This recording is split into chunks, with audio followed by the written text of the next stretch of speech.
You're watching Ride Like a Local with Belt Drive Betty. Welcome to another episode of Ride Like a Local. In episode 2, I'm at the Edmonton Motorcycle Show where I was joined by Vinny Wilcox, the Edmonton chapter for ubaka, Urban Bulldogs Against Kid Abuse, and Paul from the Alberta Law Enforcement Torch Run for Special Olympics. On the Alberta-Saskatchewan border is a welcoming city that was recently crowned as Canada's most rider-friendly community of 2017, Lloydminster. From rider-friendly businesses to great events, Lloydminster, Canada's most rider-friendly community.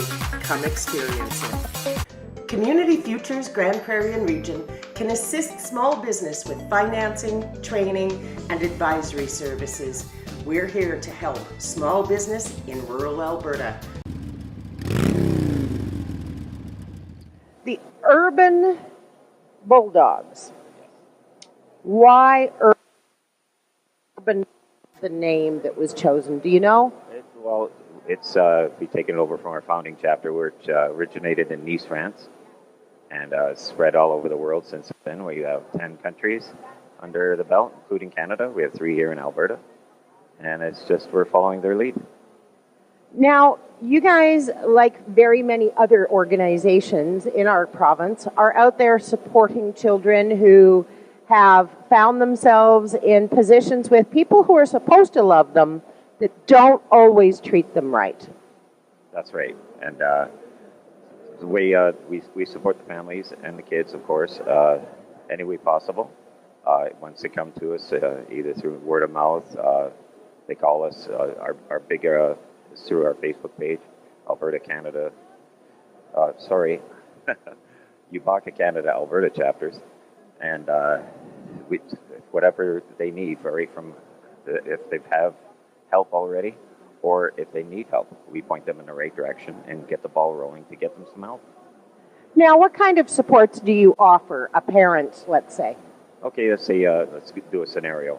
Somebody gets a hold of myself on Facebook, and they tell me about a situation. We meet with them, and we direct them to Child Protection Services and police. They have to be contacted, and also possibly contact a lawyer. And we go from there. We meet people. We do a lot of interviews, and sometimes it's custody battles, which we don't like to get in the middle of. But if it's an abuse case, sexual, psychological, physical, of course, bullying, we help them any way possible. Like I say, once it comes down to it, we start working together. On a second scenario, if they've already been involved, like with Zebra Child Protection, which we are affiliated with, we work with them as well. We help them. We go to court with them. We're there for support. We work with whatever protection agency is involved with the child. And because it's all about the kids.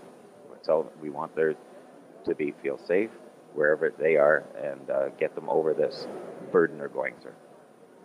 So if someone wanted to get involved and be part of the Urban Bulldogs, how would they go about getting in touch with you guys? Okay, as I mentioned, we do have a Facebook page. We also have a website. It's ubaka.ca. Facebook is always, the social media is the big thing.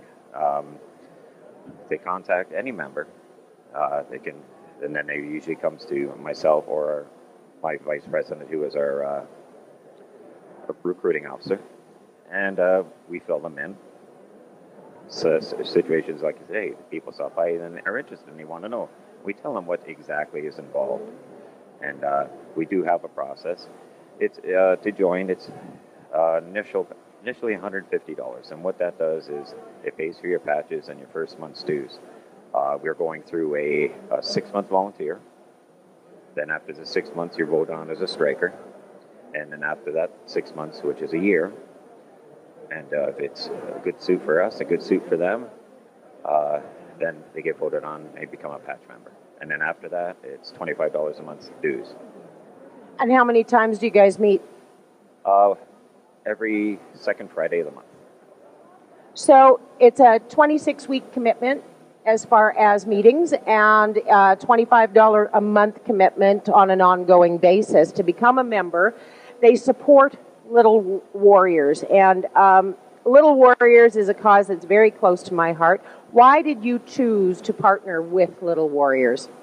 It's the same as you and me. It's been close to my heart right from the beginning. I've been doing this for almost 4 years now, and they've been on board practically since day one. It's because this is a year process that they go through to help rehabilitate a child, to get them back to being a child again. You know, and it's such a great organization. I just love it. Well, as a person who had their childhood stolen, thank you. You're very welcome. When we come back, we'll be meeting with more of the riding clubs of the Edmonton area on Ride Like a Local. We're at the Edmonton Motorcycle Show, and right now I'm in the Gasoline Alley Harley-Davidson booth for the police torch run. And I want to talk to you guys a little bit about what it is, this torch run. I hear about it all the time, but nobody's ever explained it before. Well, the torch run is actually a membership of law enforcement officers from around the world, almost 100,000 of us, raising funds and awareness for Special Olympics worldwide.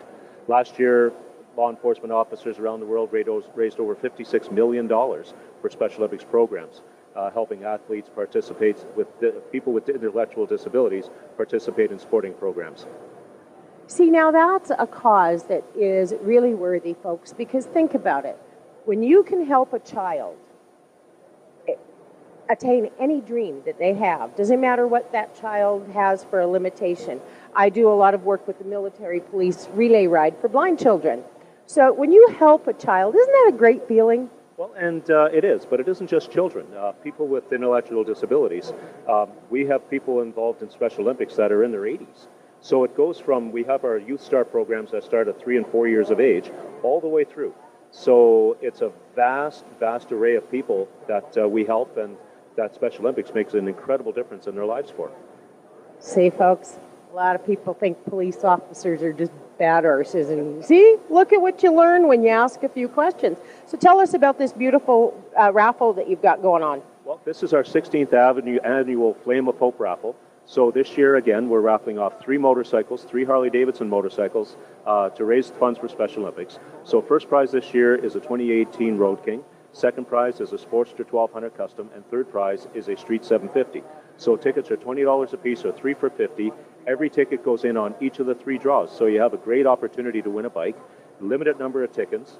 We'd like to give thanks to Gasoline Alley Harley-Davidson. They give us their bikes at a very reduced price.